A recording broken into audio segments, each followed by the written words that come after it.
Olá, boa tarde, sejam todos muito bem-vindos a mais esta edição do Opinião Cidade, ao vivo aqui pela TV Rio Preto de São José do Rio Preto, pelo canal 7 da NET, para toda São José do Rio Preto, e pelo site www.tvriopreto.tv para todas as outras cidades do estado de São Paulo, do Brasil e até do mundo também, por que não? Nosso programa também é transmitido pelo Facebook. Entrando no Facebook e acessando a página da TV Rio Preto, você não apenas assiste ao nosso programa, mas participa do nosso programa. Pode interagir conosco, enviar perguntas, fazer críticas, observações, o que você quiser fazer. E, aliás, a gente sempre está estimulando você a fazer isso. A gente quer que você interaja conosco aqui no Opinião Cidade. Sobretudo nas ocasiões em que a gente reserva alguns assuntos de grande relevância, de grande importância para discutir com vocês. É exatamente isso que acontece hoje. Estou tendo a honra de receber aqui no estúdio do Opinião Cidade a doutora Paula Oshiro, ginecologista e obstetra. Nós vamos falar um pouco sobre saúde da mulher. Doutora Paula, muito obrigado pela sua presença em nosso programa. É sempre muito bom podermos conversar de uma maneira bastante franca e aberta sobre assuntos que interessam muitas pessoas, muitas mulheres especialmente, né? É o caso, por exemplo, da depressão pós-parto. A gente ouve falar muito disso, nós homens ouvimos falar muito disso, parece que é um problema realmente muito sério. Há uma estatística norte-americana, mas que deve, de certa forma, ser aplicável aqui ao Brasil, que fala que em torno de 10 a 20% das mulheres tem algum momento em que podem sofrer a depressão pós-parto. Eu queria saber se a senhora concorda com esse número, 10 a 20%, e o que é a depressão pós-parto. Fala um pouquinho sobre isso. Muito obrigado pela sua presença mais uma vez, doutora. Eu que agradeço, Rei, obrigada pelo convite.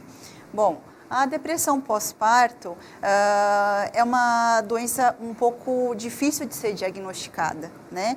Até porque muitas dessas mulheres, depois do nascimento do bebê, sofrem uma melancolia natural, que a gente chama de baby blues, de blues puerperal. Essa melancolia que a mulher comumente tem, entre 15 a 20 dias, ela geralmente é passageira. Isso é comum nessa fase pós-nascimento. E os sintomas são realmente de uma depressão, como uma depressão clássica. Nessa parte de melancolia seria mais uma melancolia, uma tristeza, mas super passageira. Na depressão pós-parto, a gente tem alguns sintomas um pouco mais exacerbados, né? O que a mulher pode sentir choro fácil, não consegue se sociabilizar, às vezes ela tem alterações de apetite, alteração de sono, tanto a insônia como o sono muito profundo, não consegue interagir nem com a criança, nem com os familiares, tá? Mas são sintomas que muitas vezes a mulher não se dá conta e são percebidos mais pelos familiares e muitas vezes até pelo próprio ginecologista quando ela faz o seu retorno. Doutor, não chega a ponto de negligenciar, por exemplo, os cuidados com a criança, com o bebê, por exemplo, pode acontecer? Às vezes acontece sim, tá? Porque na depressão pós-parto, a gente pode ter uma alteração na amamentação, uma deficiência na amamentação. Como você tem uma repulsa, né, pelo bebê que acabou de nascer, essa amamentação pode estar afetada. Sim, então, consequentemente, está afetando essa alimentação, né? A mulher só vai perceber que está sendo acometida de uma depressão pós-parto depois que acontece, depois que começa a ter esse problema? Tem algum meio de prever isso, doutora?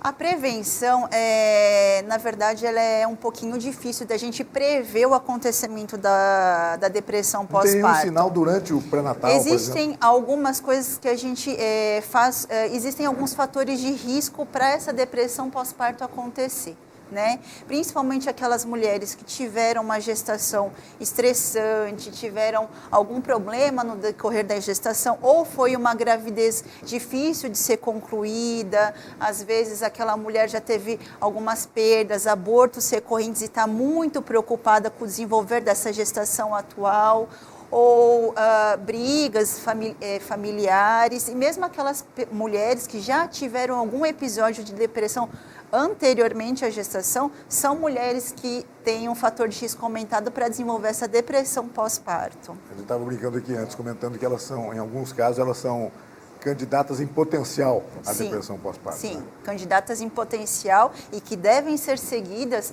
mas conjuntamente com o profissional da saúde, principalmente o ginecologista que está ali sempre com a gestante, sempre com a mulher, né, no pós-parto. Passa rapidamente? Passa em 15, 20 dias ou pode durar muito mais tempo, doutora? Pode durar muito mais tempo. Essa melancolia comum que a gente chama de baby blues, essa sim é uma melancolia passageira, Certo. é uma tristeza passageira, que ela geralmente desaparece sem uso de medicamento, sem uso de tratamento nenhum.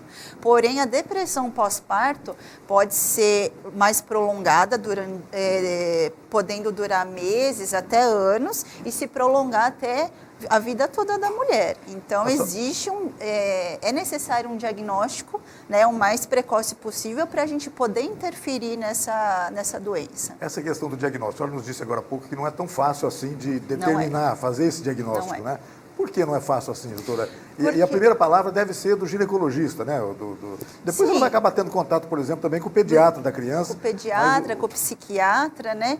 Mas assim, a gente fala que o ginecologista ele está sempre muito em contato com a mulher, porque às vezes é o primeiro profissional que ela vai contar esses sintomas. Muitas vezes não é nem o ginecologista em si que consegue ver esses sintomas afim. Então, a alteração de apetite, sono, choro fácil, essa repulsa pelo bebê, muitas vezes são diagnosticados pelos parentes próximos, né? Pela mãe da puérpera, pelo parceiro da puérpera, que acabam, às vezes, relatando para a gente durante a consulta.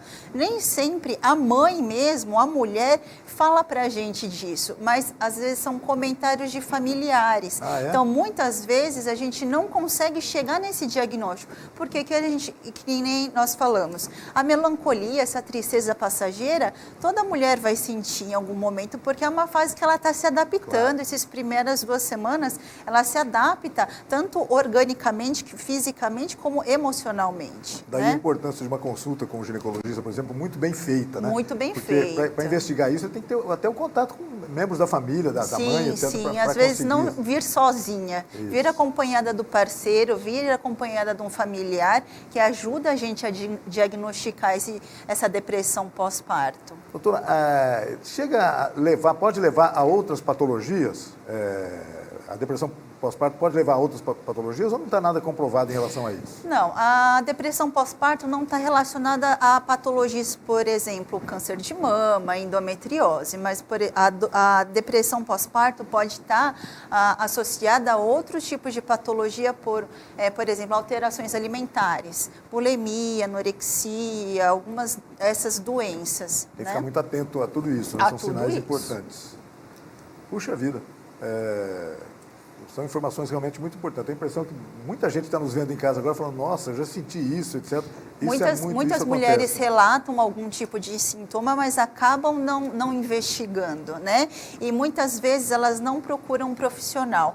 Então, a qualquer sintoma, qualquer alteração que o parceiro, mesmo o familiar, venha a notar essa diferença, um comportamento diferente da mulher pós-nascimento, é bom levá-la para uma avaliação médica, né? Para estar vendo se realmente é uma melancolia passageira, comum desse pós-parto imediato, ou se está se relacionando a uma depressão que está surgindo aí. É engraçado a gente ter uma informação dessa, doutor, porque esse é o momento da maternidade, é o momento em que a mulher é super valorizada, né? Ela mesma, aí de repente ela passa a sentir um problema em relação a isso, né? Sim. Coisa... É muito comum isso acontecer porque a mulher se sente muito insegura e ela se sente totalmente responsável por aquele ser que acabou de nascer. Então, aquela insegurança, as alterações hormonais que tem nesse período, as alterações físicas, né, que ela precisa ter, se recuperar nesse período, todas essas informações e alterações que estão ocorrendo podem estar levando a esse tipo de desenvolvimento de doença. Deixa eu fazer uma outra pergunta e ver se tem alguma correlação com isso que a gente está falando, doutora. A questão da vida sexual da mãe. A mulher, normalmente, ela está numa vida sexual ativa, né, muito jovem, etc., e pode passar a ter problemas em relação a isso. Por exemplo, algumas delas têm muito problema de saber quando pode voltar a ter a atividade sexual. né? Quando pode voltar? Antigamente se falava muito de resguardo, né? A mulher tem que ter o resguardo. As avós devem saber disso, do que eu estou falando, né? Muito. Mas é a palavra que tem que ser usada ainda, é isso? Sim, sim. Ainda a gente usa essa palavra de resguardo, né?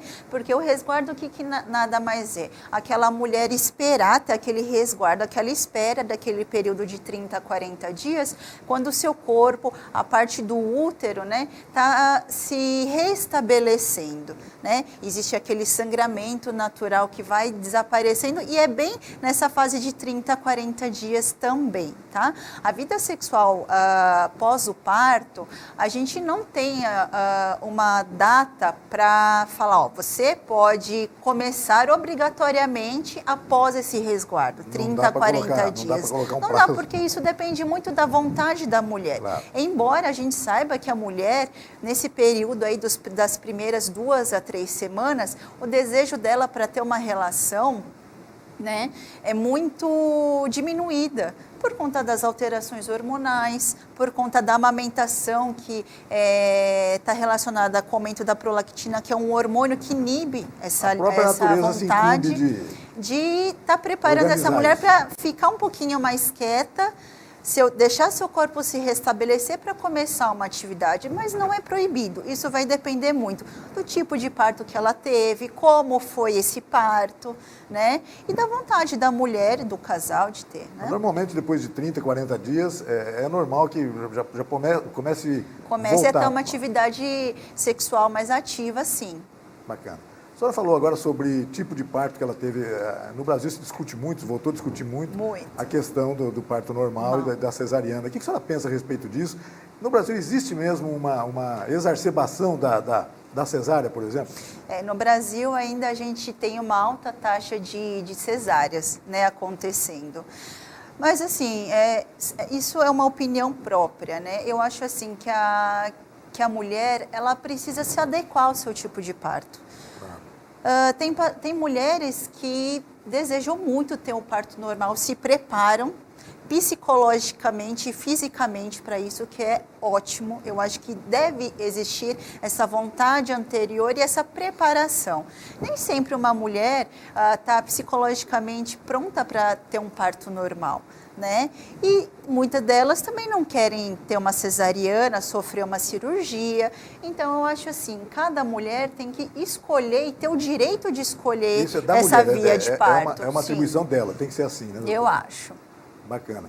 Até porque não se deve demoniar a cesariana, porque na verdade foi um avanço da medicina. Sim, né? Eu acho que Muito a gente grande. tem, em várias ocasiões, a gente acaba salvando vidas, tanto da mãe como do bebê, por um parto cesáreo, né? A gente não pode condenar tal via de parto normal, parto cesariano. Acho que cabe em cada situação a gente resolver por uma via de parto, mas depende muito da vontade da mulher também. E isso tem que ser discutido no pré-natal, com o parceiro, com a mãe, ver o que eles querem, né? Então, essa conversa antes do nascimento, durante as consultas de pré-natal, é muito importante. Nem há que se discutir a importância do pré-natal, né, doutora Não, Paula? indiscutível. Isso, felizmente, está aumentando bastante a conscientização das pessoas em relação a isso, né? Sim. Tem que existir. Né? Tem que existir.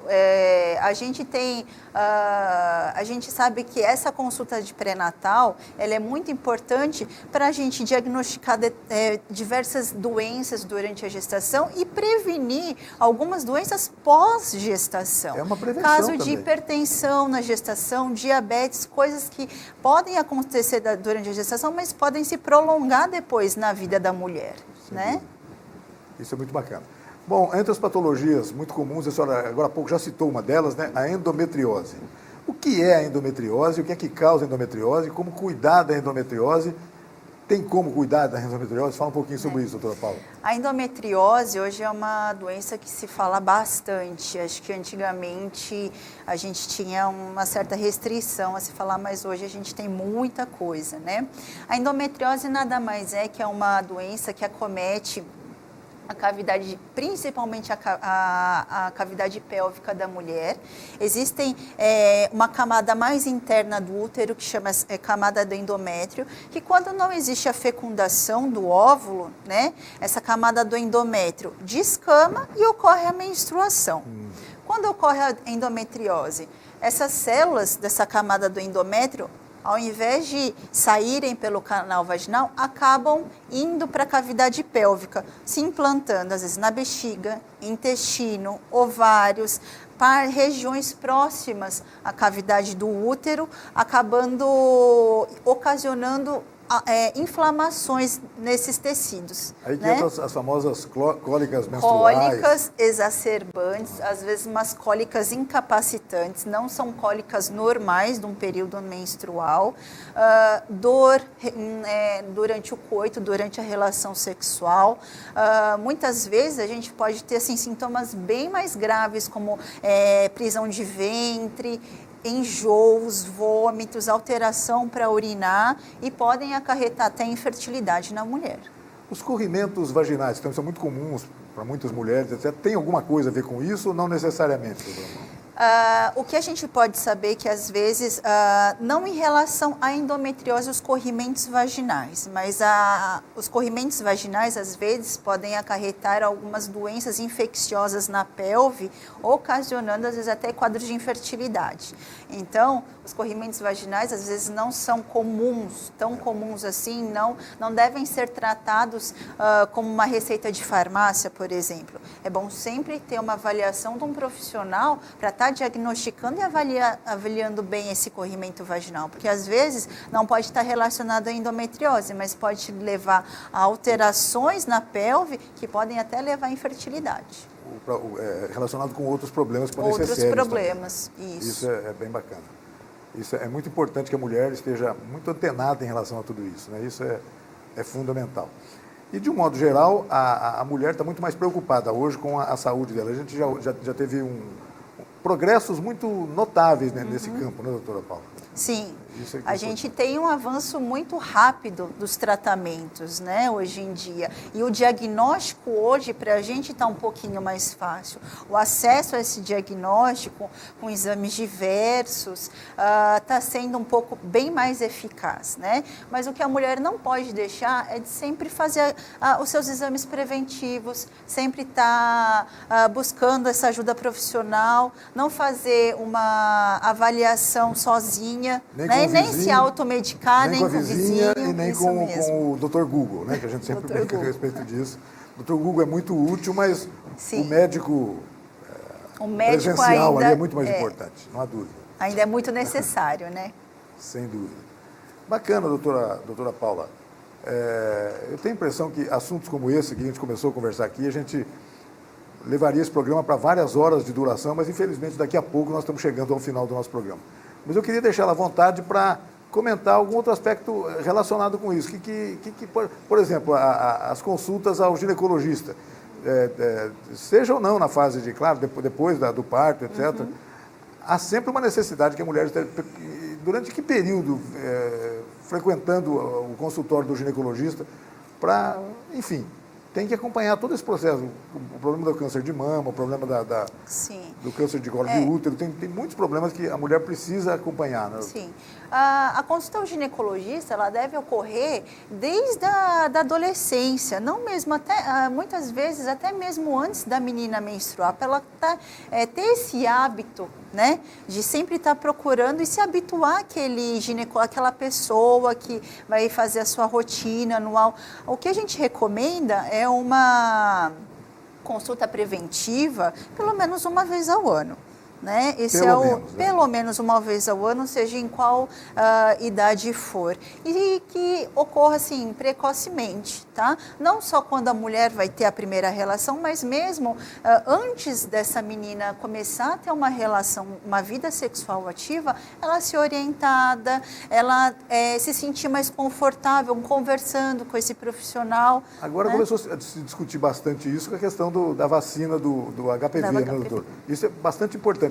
Se criticou muito, houve alguma celeuma em relação a isso, não sei se deve vacinar, é claro que deve, né? A vacinação contra o HPV é um problema que pode ajudar muito no futuro, é isso? Sim, a gente já sabe, isso daí já é uma afirmação para a gente que a vacina contra HPV é importantíssima e deve ser realmente administrada tanto em mulheres como em meninos. Agora até os meninos já estão. Até os meninos já estão começando aqui. Lá fora, nos Estados Unidos, essa vacinação para meninos já é feita já há algum tempo, agora que está começando a chegar no Brasil, essa ideia de se vacinar meninos, mas a gente sabe que o HPV é um vírus que se transmite durante o ato sexual, durante a relação.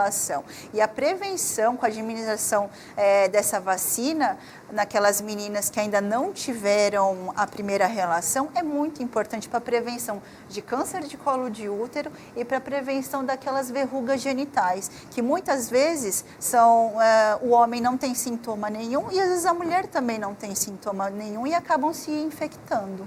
Toda essa orientação é tão importante que pode, por exemplo, desaguar num estuário da prevenção, por exemplo, contra uma coisa indesejada que seja a gravidez prematura, a gravidez na adolescência, né?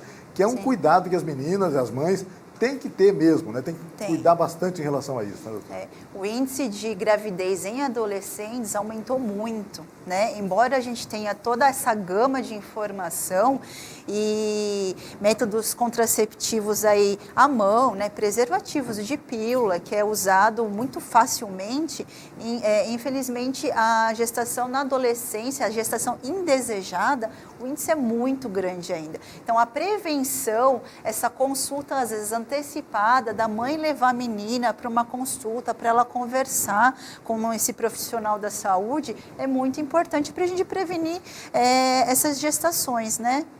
Doutora, conforme eu já desconfiava no começo do nosso programa, o nosso tempo nem daria para conversar sobre tantos assuntos tão importantes quanto esse, mas já acabou o programa, infelizmente. Eu queria mais uma vez agradecer muito a sua presença e, sobretudo, parabenizá-la pela disposição de conversar com franqueza sobre um problema, sobre uma questão dessa, que interessa tanto as pessoas.